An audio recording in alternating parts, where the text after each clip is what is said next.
Hi guys, and today I'm going to be talking about the Sunderland 3, Wycombe 3 game that was on the telly at 12:30 today. So of course I had a lot of players out with COVID. If you're wondering, Labour's, Forbin Hoffman, Frederick Alvarez, Leon Diaku, Clinton Dunn, and Benji Kimpioka has all tested positive for COVID.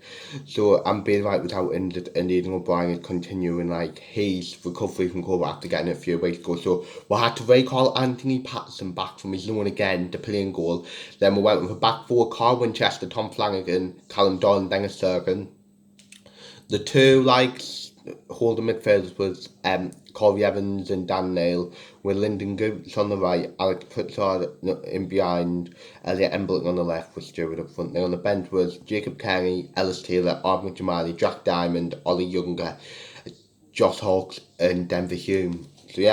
So the game started and we actually got off to the perfect start with a 1-0 lead. What was a good cross by Dennis Serkin, then Stewart headed it, and it was bounced off the ball and bounced off the keeper. It was actually giving his own goal, was too very lucky considering, of course we won't get on, but he could have had a hat today, or if you give him that, he did have a hat today. So then I would say for the next 10-15 minutes we were just sitting back and just trying to absorb the pressure. Sometimes we're making some blocks, if you get them into something goal, and they did actually score, to be fair. But then in 19 takes a shot from the edge of the box, it deflects off Tom Flanagan, what makes Anthony Patterson doesn't have a chance. What if he didn't deflect, it would have been saved. So they were still dominating hoofball, pretty much playing the long ball game. And then they won it. I think, was it a free kick or a corner? I don't know. But then they had a corner and it was Swindon. Someone heads it, and then Vokes scores. But Jesus Christ, that goal should have been ruled out. One, Anthony Patterson was impeded. He was clearly fouled if you watched it, and two, it was offside anyway. So then, to be fair, for us, we did have a little spell where we were trying to get into the game and stuff like that, and then we did get our obviously, I wouldn't say it was deserved, but our equaliser, where it was nice play from Elliot Embleton, he crossing and Stewart knocks it in. So it was 2-2 going into half time. I was thinking, we haven't really playing well, but we can go and win this. So then the second half started and we're actually playing well, where we're creating chances. I mean, Pritchard played Embleton and Goats in, but both their touches let them down. Evans was also played in, where the goalkeeper saved it, and we were just dominating, if you get what I mean. Where it looked like a goal was, if there was going to be a goal one way, it would be our way. I mean, Pritchard had a stop where it was fumbled by the goalkeeper and Stewart's headed it. I mean, it was absolute goal line clearance from Joe Jacobson. So yeah.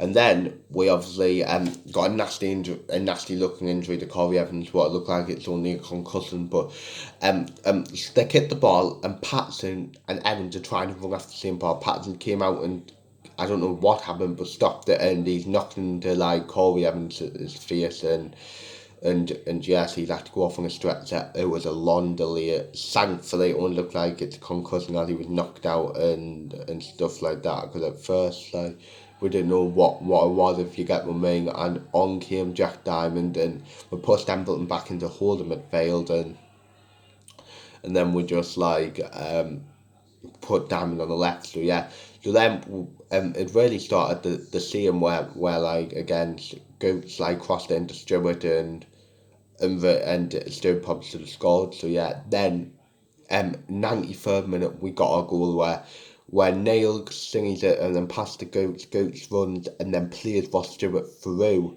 and then Stewart puts it in the bottom corner, left hand corner, and it was absolute scene. We were going top of the league and stuff, but that was short lived. Then them get a corner, and to be fair to Anthony Patterson, someone heads it, and Anthony Patterson actually made a good save. But Jacobson, who, to be honest, should not even be on the pitch, because if you think about it, he got booked and he dragged Lyndon Goots back. What if you think about it, that weren't given a drag back, a drag in the 30s, a yellow card. But we went to there. But to be fair to him, he took it in, and free. Yes. absolutely gutted, if you get my main being that close to victory at Wycombe with 12 players out, would have went back top of the league. So yeah, on the face of it, going to Wycombe with a weakened team, pretty much setting off, playing them off the park, and probably should have won, if you get what I mean, and we're a minute away from winning. On the face of it, isn't a bad point, but in the circumstance of being a minute away from winning, it is absolutely like a bit annoying, if you get what I mean. But we can only move on. We played really well, like with 12 players out, and all we can do is move on to like Tuesday night, where we play Lincoln City at home. So yeah, so let me go through the players and how I think they're done. Anthony Patterson, I saw people blaming him, saying that if I had Bertha Hoffman in, or we wouldn't have conceded like the goals. I'm just wanting to say that Anthony Patterson had no blame, because if you look, the first one, it took a heavily deflector of Tom Flanagan. Then the second one, he was impeded. You could argue it would have been stronger, and it was offside as well. And then the third goal, he actually makes a very good save, and like he has made hazard by his defender, so he was unlucky in all three really. And let's hope that if he does play a Lincoln game, what I probably do think he will, he comes and plays well. So yeah, Winchester, to be honest, I thought he struggled, if you get me, where defensively was caught out and stuff. Flanagan didn't have his best game, like of course Emo weren't his fault, deflected off the thingy, and it like just weren't his game. There was a time where at one point where he's flooding and he missed the ball, it could have given a penalty away. No, I personally not of. So yeah, Callum Doyle's similar. Dennis Sirkin, I thought at times did struggle, if I'm honest, but he put in a good ball, if you get what I mean, like to like get the opener. So yeah, Corey therefore did have a decent game before he had to go off injured, but let's hope he can like it won't be long, because he had no luck with injuries. So yeah, Dan Neil weren't really in the game really, and let the game pass by, and probably one of his worst performances and saying Gooch, to be honest, probably was a bit frustrating, but if you get my main way, you wouldn't have said anything, because you would have said that, oh, he came to the fore, if you like, with his assist right at the end to Ross Stewart. But yeah, Embling and Fritzell were great, creating chances of trying to score. I mean, I've got to mention Embling hit the ball, what was very unlucky. So yeah, Stewart, I'm going to give him a hat trick. He scored 3 goals and is now top scorer by 3, even though it's by 2. If you get me, but I don't care. So yeah, and Diamond, I thought came off the bench and actually looked right. Didn't really create anything though. So yeah, of course we're backing actually on Tuesday against Lincoln. Of course it'll all depend down the cover, but I do think we'll play. So yes, leave your thoughts in the comments. My man, Matthew Ross Stewart, and we're really proud of them, if you get me, with the way they play with 12 players out. So yes, that's the end of the video. Hope you've enjoyed it. Like, subscribe, view, comment, and say yeah.